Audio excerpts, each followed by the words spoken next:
Baiklah, kami dari kelompok 1 akan mempresentasikan hasil diskusi kami tentang struktur kristal CSCl, NaCl, argentum FCC, tungsten BCC, dan zinc HCP. Baiklah, sebelum kami memaparkan hasil diskusi kami, terlebih dahulu kami akan memperkenalkan diri terlebih dahulu. Perkenalkan, saya Anggun Pratiwi dengan NIM E1Ki022023 sebagai pemateri pertama. Perkenalkan, nama saya Sofia Smauya dengan NIM E1Ki022018 sebagai pemateri kedua. Dan saya Diana Vitasari dengan NIM E1Ki022006 sebagai pemateri ketiga. Saya Delia Septiana dengan NIM E1Ki022005 sebagai pemateri kelima. Saya Melisa dengan NIM E1Ki022011 sebagai pemateri terakhir. Baiklah, materi selanjutnya akan disampaikan oleh rekan saya. Baik, langsung saja pada materi pertama, yaitu pendahuluan. Kristal terbentuk dari komposisi atom-atom, ion-ion, atau molekul-molekul zat padat yang memiliki susunan berulang dan jarak yang teratur dalam 3 dimensi. Pada hubungan lokal yang teratur, suatu kristal harus memiliki rentang yang panjang pada koordinasi atom-atom atau ion dalam pola 3 dimensi, sehingga menghasilkan rentang yang panjang sebagai karakteristik dari bentuk kristal tersebut. Baik, saya akan menjelaskan tentang CSCl. Nah, CSCl itu berjenis ikatan ionik, gaya tarik elektrostatik antara ion CSCl+ dan Cl-. Kristal CSCl lebih rapuh dibandingkan NaCl karena struktur koordinasi 8:8 yang lebih rentan. Nah, di sini bisa dilihat pola diffraksi bubuknya. Selanjutnya grafik dari pola diffraksi. Yang pertama itu 100, 110, 111, 200, 210, 211. Selanjutnya akan dilanjutkan oleh teman saya. Baik, saya akan melanjutkan materi selanjutnya terkait dengan unsur NaCl. Jadi NaCl berjenis ikatan ionik yang dimana ikatan elektrostatik antara Na+ dan Cl-. Nah, kristal NaCl lebih stabil dan memiliki energi kisi yang lebih tinggi dibandingkan dengan CSCl.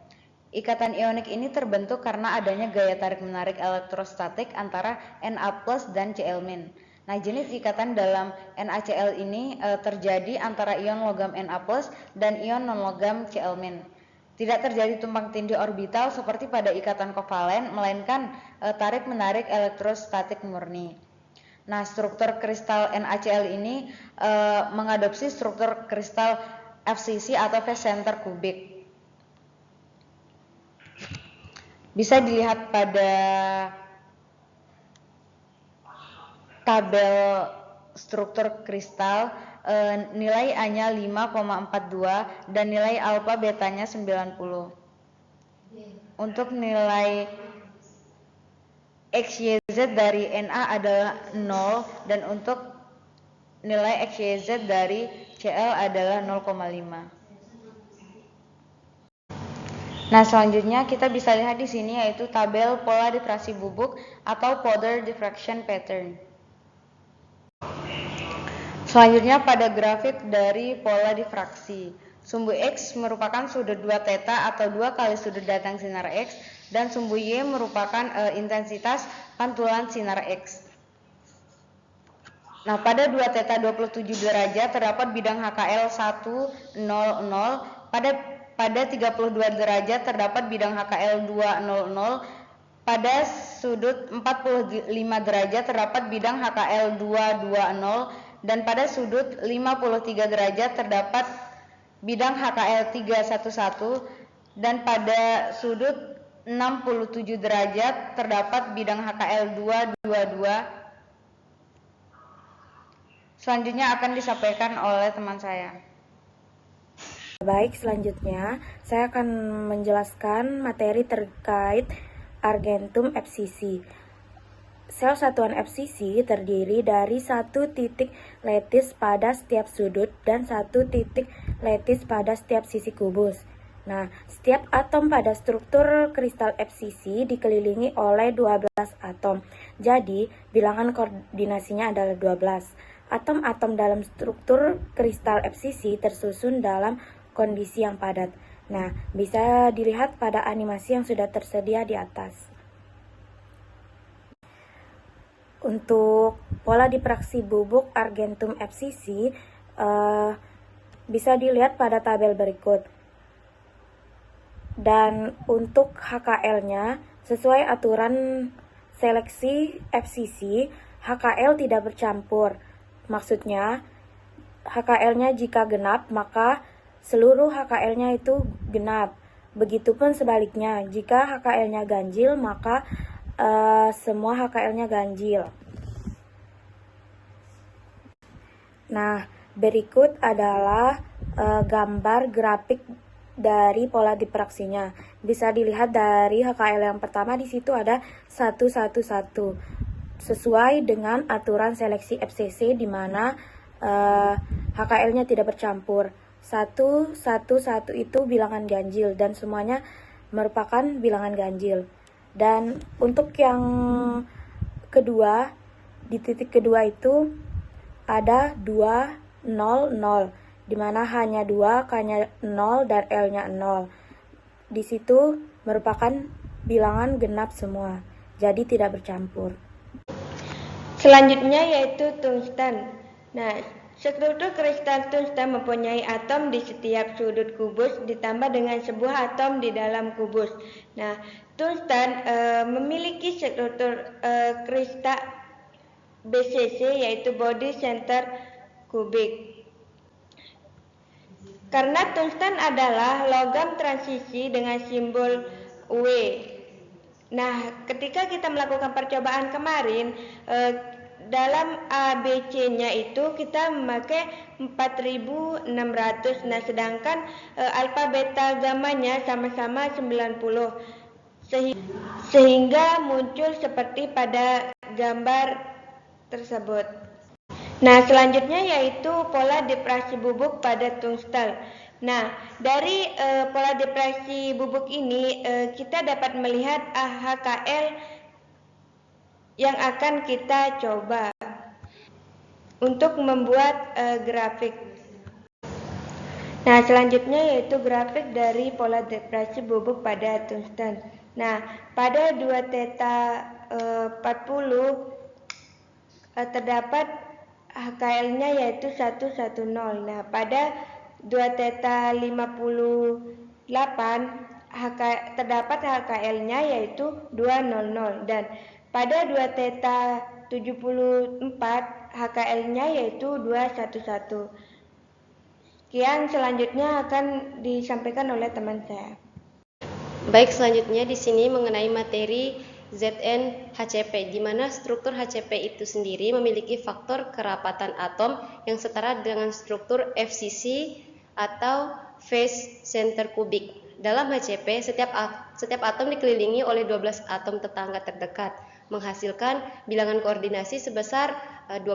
Nah, ini menunjukkan bahwa atom-atom tersusun sangat padat. Nah, beberapa logam lain yang juga termasuk struktur HCP antara lain adalah kadium, kobalt, magnesium, titanium, dan zirconium. Nah, pada gambar ini kita dapat melihat representasi visual dari struktur kristal HCP untuk Zn. Nah, di sisi kiri ini ditampilkan parameter sel satuannya, di mana nilai A adalah 2,664 Angstrom, C adalah 4,947 Angstrom, dan rasio C per A sebesar 1,857. Volume sel satuan tercatat sebesar 30,329 Angstrom kubik. Sementara itu, gambar di sebelah kanan memperlihatkan model 3 dimensi susunan atom Zn dengan panah yang menunjukkan arah sumbu kristalografi A, B, dan C. Nah, selanjutnya pada gambar yang kedua ini ada tabel hasil pola difraksi sinar X dari bubuk Zn. Nah, tabel ini berisi data indeks bidang kristal, jarak antar bidang, sudut 2 theta, serta intensitas pantulan.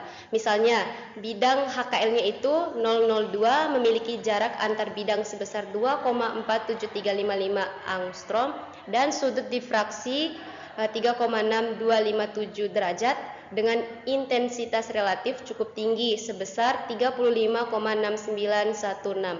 Nah, data ini membantu kita memahami bidang mana saja yang memberikan kontribusi besar dan pola difraksi. Nah, terakhir yaitu kita dapat melihat grafik pola difraksi hasil dari data tabel sebelumnya. Nah, grafik ini menampilkan hubungan antara sudut 2 theta dengan intensitas. Terlihat adanya puncak-puncak tajam, salah satunya pada sekitar 36 derajat, yang menandakan adanya pantulan kuat dari bidang HKL 002. Nah, pola difraksi ini menjadi identifikasi penting untuk memastikan bahwa struktur kristal Zn memang bertipe HCP. Sekian dari saya kembalikan ke moderator. Adapun hasil kesimpulan dari diskusi kami pada materi struktur kristal kali ini yaitu struktur kristal terbentuk dari susunan atom, ion, atau molekul dalam pola 3 dimensi yang teratur. Berbagai jenis struktur kristal memiliki sifat dan karakteristik yang berbeda seperti CSCl dan NaCl yang berikatan ionik, FCC atau Phase Centered Cubic yang memiliki koordinasi tinggi dan kepadatan tinggi, BCC atau Body Centered Kubik yang memiliki koordinasi lebih rendah, serta HCP atau hexagonal closed-packed yang memiliki kemiripan dengan FCC dalam kepadatannya. Setiap jenis kristal yang memiliki pola difraksi bubuk yang khas yang digunakan untuk mengidentifikasi dan menganalisis strukturnya. Sekian itu saja presentasi yang dapat disampaikan oleh kelompok kami. Kurang dan lebihnya kami mohon maaf. Wabillahi taufiq wal hidayah. Wassalamualaikum warahmatullahi wabarakatuh.